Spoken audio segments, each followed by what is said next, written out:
Bienvenidos. Hoy me acompaña Domenico Carrillo, abogado en mención de Derecho Público, especialista en litigios constitucionales y maestrante en Derecho Penal. Es un gran amigo también, varias veces me ha acompañado en ciertos seminarios y conversatorios que hemos hecho en conjunto. Él también tiene un programa en Facebook que se llama Ideas Jurídicas Avanzadas. Y hoy me acompaña para hablar sobre el tema, sobre una serie de podcasts que estoy realizando y que este es uno de los primeros. La serie se llama Ecuador, Derecho y Constitución, donde vamos a analizar los principios fundamentales de nuestro sistema jurídico. Y nuestra ruta será neoconstitucionalismo, principios y valores constitucionales, los derechos y garantías constitucionales, los principios de nuestra administración de justicia, y etc. Es decir, vamos a recorrer todo lo que es nuestro sistema jurídico y poderlo explicar en detalle. Entonces, cada podcast vamos a explicar particularidades de los principios, de los derechos, de las garantías, de ciertos movimientos de la doctrina jurídica. ¿Cómo estás, Domenico? ¿Cómo estás, José? Buenas noches.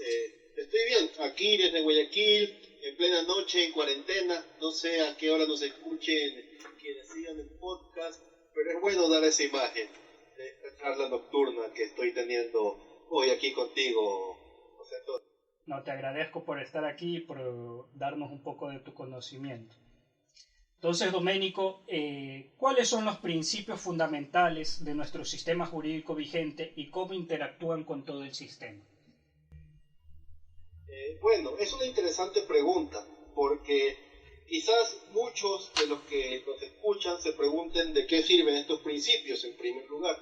Y eso es importante, porque toda la estructura del Estado se maneja en torno no solo a ciertas reglas de qué se debe hacer, y estas reglas las conocemos todos, es decir, normas que nos dicen ocurre esto, se hace esto, ocurre esto, se hace esto, sino que también hay principios, y a veces los principios tienen un valor mucho más interesante porque en sí no tienen un contenido de que te digan qué va a ocurrir, en qué momento, qué se hace, sino que te dan como una especie de valor, el cual tú debes seguir. Y en el caso del Estado ecuatoriano, desde el artículo 1 de la Constitución, ya tenemos ciertos principios básicos para la existencia del Estado como tal. Tenemos la democracia, la soberanía, la independencia, la unitariedad, la interculturalidad, la plurinacionalidad y además la laicidad. Mira, pueden parecer palabras, pero en sí cada uno tiene un contenido que te puede servir para ciertas situaciones o que te permite darle cierta legitimidad al Estado como tal. Por ejemplo, la democracia es básica. En el momento en que un gobernante se impone como tirano, deslegitima todo el Estado, de forma que uno se puede ir contra él. La soberanía, ¿cómo tú gobiernas a todo el pueblo si no tienes soberanía sobre ellos, sobre las provincias, sobre los cantones, y etcétera, ¿no? Etcétera. Pero la cuestión de nuestro Estado es que no solo hay esos principios fundamentales, por así llamarlos, porque soportan el Estado en sí mismo, sino que hay otros principios que fundamentan la esencia del ser humano, y ahí nos metemos ya a una parte de derechos humanos. Y sin ponerme a hablar de cada uno de ellos, hay muchos principios que deben tomarse en cuenta en nuestra Constitución y en nuestro Estado. El principal, yo creo, porque le da aplicación a todos los demás, es el principio de inmediata aplicación y eficacia de la Constitución. Es decir, sin importar qué reglamento haya, qué ley haya, qué contrato haya, qué ocurra, la Constitución está por encima de todos y debe aplicarse.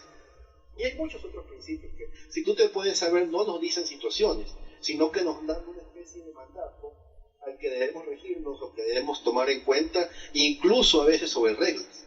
Por ejemplo, el principio del interés superior del niño. Ese principio nos dice que los niños son de atención prioritaria y que sus derechos están sobre los de las demás personas. Pero no te dice qué casos pueden ocurrir. Pero en casos complicados, que tengan que ir ante jueces, ante tribunales, esto va a tomarse en el sentido de ver qué mayores beneficios a un menor de edad, incluso por encima de derechos de adultos. Y así muchos otros principios también, como la no regresividad o la progresividad. Si tú recibes un derecho como tal, si el Estado te da un derecho, no te lo pueden quitar, te lo pueden aumentar, te lo pueden superar, pero no te lo pueden suprimir, no te lo pueden reducir. Y entonces te das cuenta que no nos dan situaciones claras, sino que nos dan un parámetro a tomar en los casos concretos. Y es como que un poquito abierto como los interpretamos, pero son muy importantes realmente para fundamentar y darle legitimidad al Estado, además de garantías al ciudadano frente al Estado. Claro, porque también hay una discusión en lo que es la teoría y se discute si estos principios son normas, cuál es la diferencia entre los principios y las reglas, y hay todo un fascinante doctrina y estudio sobre esto, y que actualmente se está gestando este debate, porque entre el nuevo avenimiento del neoconstitucionalismo y de nuestra constitución del 2008, que es exactamente lo que se refiere a neoconstitucional y una constitución de derechos y justicia, entonces un Estado de derechos y justicia, ya no en el Estado de derecho ni el Estado de derecho social, sino en un Estado de derechos y justicia que son garantizables, entonces aparecen estos principios que dejamos muy atrás, lo que antes tenían la doctrina del legicentrismo o lo que dicen que la ley era superior a toda norma, que la ley era la única fuente de derecho. Entonces, superado esto, estamos aquí con los debates de qué es principio, que actualmente se está debatiendo, al menos para, tal vez no qué es el principio, sino que al menos debatiendo de cómo se aplica y cómo se encuentra en las leyes y en las constituciones de casi todos los países que actualmente, al menos de los países continentales, por así decir, de los que tienen la herencia del derecho francés y en parte romano, de que tienen esto de neoconstitucionalismo, ya que también los países anglosajones son un poco distintos. Entonces, también esto es fascinante porque neoconstitucionalismo, algunos son renuentes a llamar neoconstitucionalismo ese movimiento, algunos no lo llaman ni movimiento, algunos dicen que es una ideología, otros dicen que sí es una doctrina, otros dicen que incluso, si no me equivoco, o me puedes decir si erro, Doménico, que es hasta una filosofía. Algunos prefieren llamarlo pospositivismo, o positivismo incluyente o excluyente. ¿Tú qué me dices sobre eso, Doménico? Bueno, sí, yo creo que a pesar de que muchos han vaticinado el fin del constitucionalismo, de hecho apenas ahora estamos comenzando una época de un constitucionalismo renovado. Pero en su esencia, a la final, muchas de las cosas que soportan este constitucionalismo, este nuevo constitucionalismo, este neoconstitucionalismo, este constitucionalismo moderno, o como se quiera llamar, que es lo mismo, muchos de estos fundamentos, muchas de las bases de estas nuevas corrientes realmente vienen a ser la vieja discusión positivismo o naturalismo. Es decir, la noción o el confrontamiento entre una perspectiva de que el derecho viene de lo que el ser humano plasma en un papel, escribe, es decir, exterioriza de alguna manera, que son las corrientes positivistas del derecho, o por el otro lado, que quizás hay leyes, o hay normas, o hay valores que van más allá de lo que los seres humanos pueden prever o pueden escribir mediante actos exteriores, pero que existen y que tienen igual valor o quizás mayor valor que las reglas escritas, y eso viene a ser el naturalismo. Y entonces, en la época mediados del siglo XX parecía que, en cierta manera, la discusión fue superada por el positivismo. Es decir, nada tenía mayor valor dentro del Estado de Derecho que las reglas puestas de manera escrita, los códigos, las leyes, los reglamentos. Y muy difícilmente podías ponerte a discutir contra una regla expresa, ¿no? Pero en cambio, parece que ha regresado el naturalismo, o en su esencia ha regresado una perspectiva del naturalismo con las nuevas tendencias constitucionales, en las cuales te toman el texto constitucional y aparte le dan una perspectiva respecto a los derechos y respecto a todo aquello que puede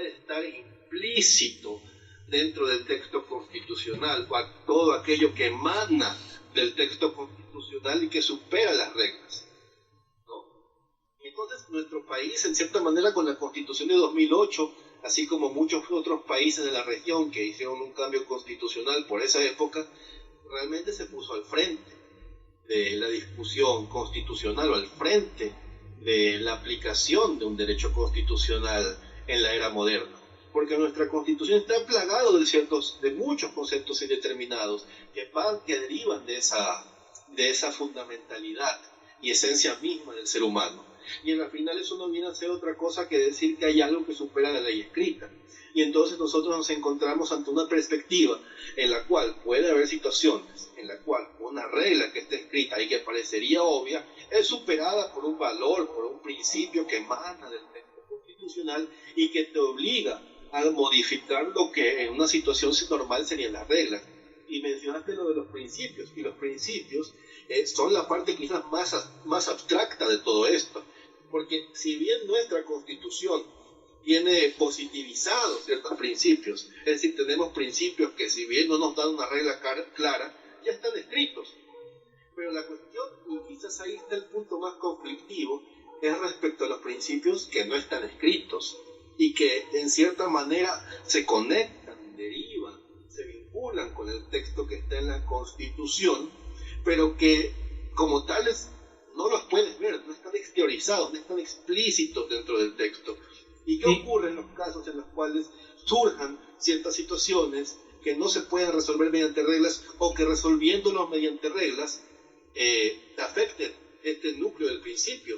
Y decirlo en el tiempo que tenemos, la brevedad del tiempo, explicarlo con la propiedad que merece, nos ameritaría bastante discusión, pero ya el simple hecho de ver cómo tenemos que abstraernos para hablar de principios demuestra esa naturaleza tan compleja y discutida respecto a estos.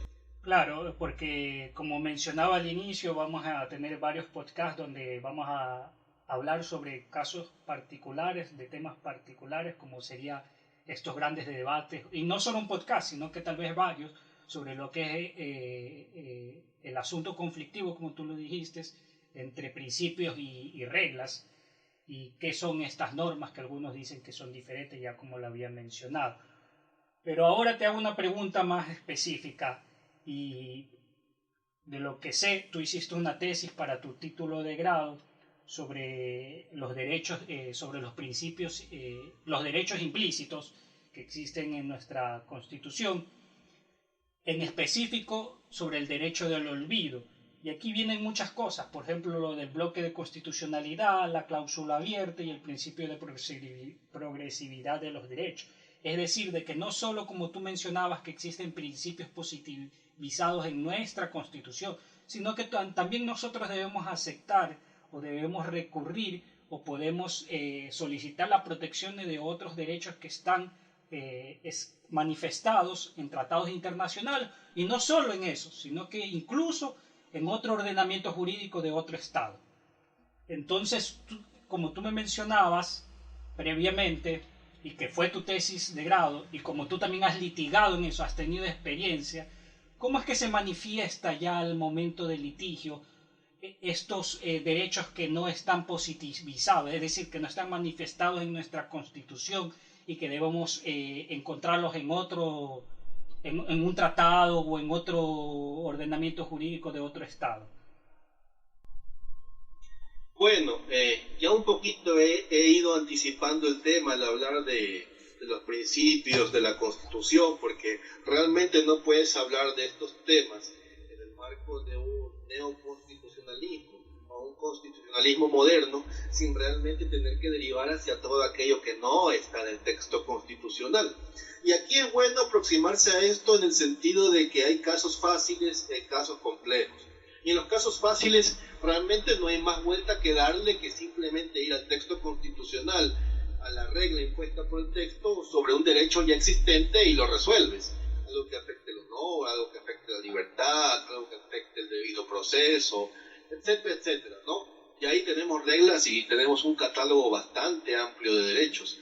Pero aquí la cuestión está con los casos complejos, y a veces en los casos complejos simplemente decir esto afecta el derecho a la educación, esto afecta el derecho al ambiente, esto afecta el principio de progresividad, queda corto para realmente enfatizar los aspectos del derecho que están en juego, ¿no? Y ahí es cuando nos metemos ya a la teoría de los derechos implícitos. Hablé de que hay principios implícitos y también hay derechos implícitos. Y estos derechos son ciertos aspectos o características esenciales para el pleno desenvolvimiento del ser humano. Y de ahí parten, es por eso que tienen fundamento, legitimidad. Son aquellas cosas que todo ser humano, independientemente de que exista una ley o un derecho, entiende que son fundamentales, que son valiosos, como la vida, como la integridad personal, como la libertad. Son cosas fundamentales a nosotros y por eso son derechos humanos. Y están como tales en la Declaración de Derechos Humanos. Pero entonces te cabe la pregunta. La mayor parte de nuestra historia civilizada ignoramos esos derechos. O no sabíamos que existían, o como que los intuíamos, pero no los poníamos de una manera científica, no los categorizábamos. Y entonces te cabe la pregunta, si durante tantos milenios de existencia humana vivimos sin la proclama de esos derechos, y es apenas desde hace cuánto, 2 siglos que tenemos ya como tales cartas constitucionales, cartas de derechos que nos hablan de estos, entonces te cabe la pregunta, ¿no existen quizás derechos o ciertas características del ser humano que deben ser respetadas, pero que nosotros como tales no hemos puesto mediante el texto constitucional o el texto de una declaración de derechos?